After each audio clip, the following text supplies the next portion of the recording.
Tesla was a very energetic man, very much devoted to his research, all during the period right up to the time of his death. Bertie Stresser knew a great deal about Tesla, and he told me some stories about the electronic equipment he had. Tesla, of course, did work for RCA Corporation from 1919 at the time of its inception until just before, a few years before Tesla's death. From 35 to 39, he was, of course, the Director of Engineering and Research worldwide for RCA. And he had a retirement party at Cherry Hill, New Jersey in 1939. So that was one of the reasons why he didn't show up at the Institute that often.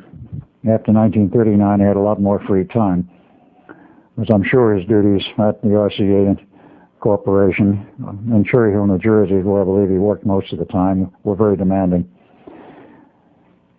But Tesla, as he went on, became more involved with this project. He had a great insight, and his approaches, or I should say his approach to the idea of the object of invisibility is most interesting.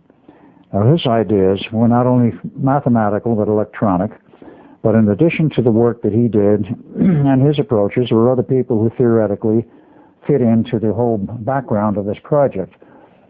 Remember, it started in 1931 in Chicago at the University of Chicago, and then was moved in 1933 to the Institute of Advanced Study at Princeton.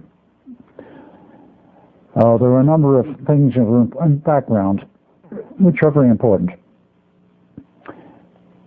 One of the people who was very important to this project was a mathematician known as Dr. David Hilbert in Germany. He dates from before the turn of the 20th century, lived until sometime in the 50s. So far as I know, he never left Germany.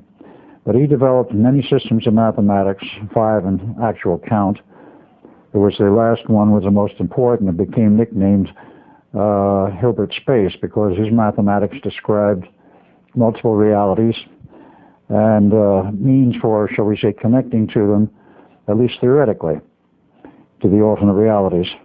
Among the people who was in Germany at that time, of course, was Dr. John von Neumann, who I've given very little history